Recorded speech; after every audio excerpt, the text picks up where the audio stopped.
Quer dizer que tem ator, deputado federal eleito que pode ser preso se não pagar pensão, é isso? Pois é uma confusão aí, Carlos Aros, com Alexandre Frota, que foi eleito deputado federal aqui em São Paulo.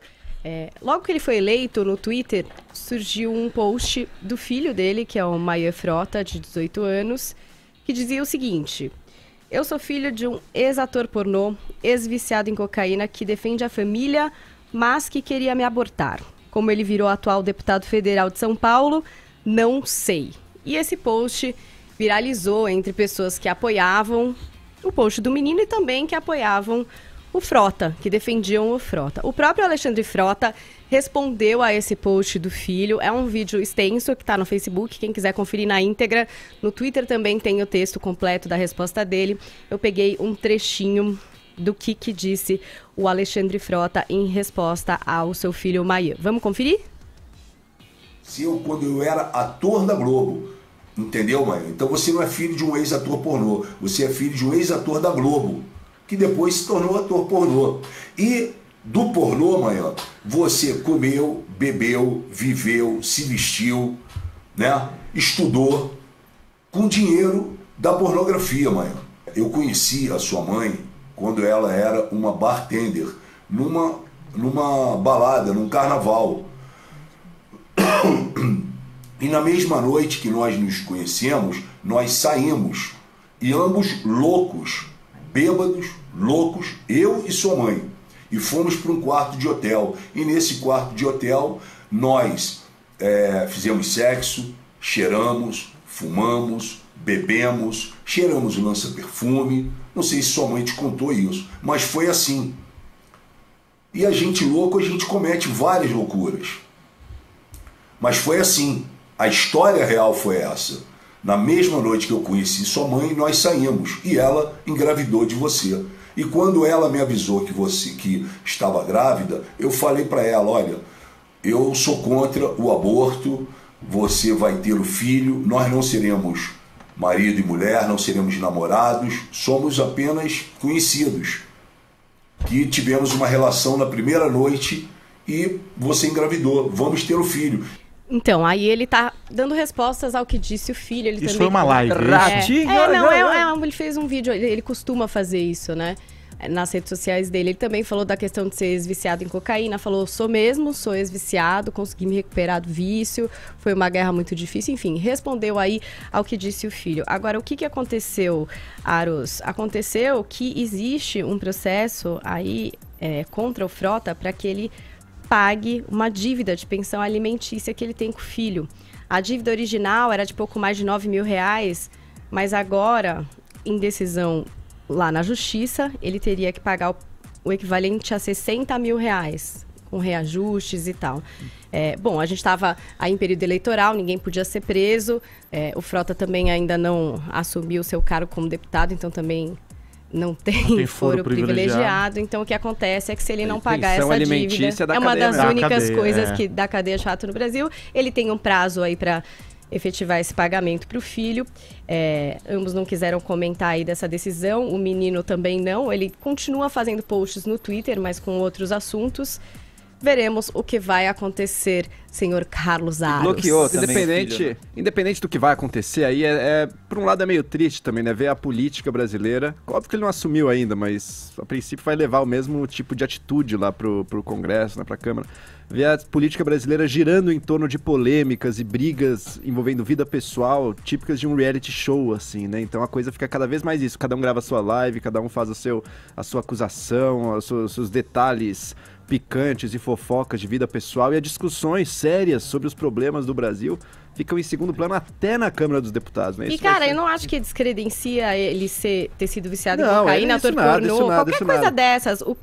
Eu não sei o que credencia, e acho que é uma outra história. Isso é outra história, mas mais do que isso, ter sido viciado, ter tido a profissão que teve, isso problema nenhum, a pessoa muda, a pessoa, enfim, a vida pessoal de cada um, a vida pessoal de cada um aí não é o mais relevante. O problema é se essa vida pessoal vira o próprio assunto da política nacional. E daí sim, daí a gente tá num problema. Daí os tweets, a rede social, a pornografia, a droga, e se isso vira o assunto que as pessoas, e mais, a Câmara dos Deputados está discutindo, e que é o que as pessoas pensam quando pensam em política. Daí sim a gente tem uma coisa mais perigosa. E é preciso tomar muito cuidado com esse tipo de denúncia feita por pessoas próximas, por parentes, por ex-mulher, por ex-namorada, porque não é só porque a pessoa conheceu, que está próxima, que ela está falando a verdade. Muitas vezes tem uma carga de ressentimento muito grande.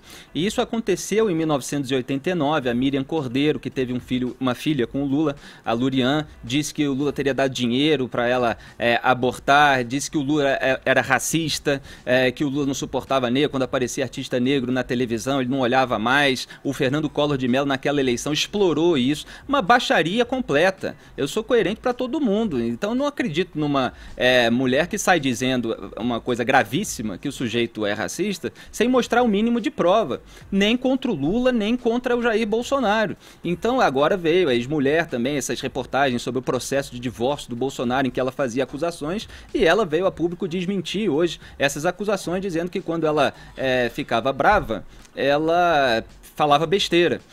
E agora, o filho, né? É homem, o filho ou a filha? Do Alexandre Frota, é o filho, dizendo que ele queria abortar. E aí você tem a palavra do Alexandre Frota contra. Obviamente, cada um acredita no que quiser, mas a gente não tem nenhuma gravação, nenhuma imagem e tal que comprove que o Alexandre Frota quis abortar a criança. Não, isso então, tudo bem, mas preciso... eu achei esse textão que ele deu do filho, de como ele passou a noite com a mãe... Sei lá, eu achei extremamente agressivo. Independente do que aconteceu, de quem resolveu ou não, se vai ou não. Porque passa a ser agressivo por aquela história. Pelo amor de Deus. Se torna agressivo com aquela história de você ficar lavando a roupa suja. É o que o João estava dizendo. Isso não tem nada a ver com a vida do parlamentar ali. Não foi para isso, para discutir esse assunto que ele foi colocado lá. Isso é um assunto privado. Você resolve em casa, né? Esses episódios de lavar roupa suja em público geralmente resultam nessa tremenda baixaria. E cada um faz o seu juízo de valor. Eu tô só fazendo a análise lógica de que muitas vezes as pessoas acreditam diretamente num depoimento que não é nem sequer um depoimento de delação premiada. Aí quando é delação, que envolve qualquer aliado político, o sujeito tem um monte de desconfiança, sendo que o delator, se mentir, fica na cadeia. Né? Agora, o familiar, ele fala ali, pode falar qualquer coisa, a gente não sabe o que realmente aconteceu. Então não tem provas, e é preciso analisar essas coisas com cuidado e saber que a carga de ressentimento faz muitas vezes gente de todos os tipos espalhar mentiras ou carregar as tintas, inclusive mulheres, porque criou-se, em razão da defesa das supostas minorias, as mulheres nem são minorias, embora pode haver várias questões em que elas estejam envolvidas, que a gente precisaria analisar cada uma, mas uma aura de que uma mulher não pode carregar nas tintas, que ela está sempre falando a verdade, e uma ex-mulher às vezes carrega nas tintas e depois reconhece, assim como qualquer filho que traz um ressentimento pode incorrer nisso. Obviamente não é o que acontece com todo mundo, mas existem casos e a gente tem que olhar com uma certa desconfiança nesse e prudência. Caso, independe e na questão de ser do pagamento da pensão homem, alimentícia também é bom pagar, né? Quando tá devendo, se estiver devendo. Dizer, independente de qualquer coisa, tem primeiro o compromisso dele enquanto pai, e do outro lado depende da denúncia do filho, da mulher, da ex-mulher. Claro. É algo que tá no âmbito familiar ali, né? O pessoal.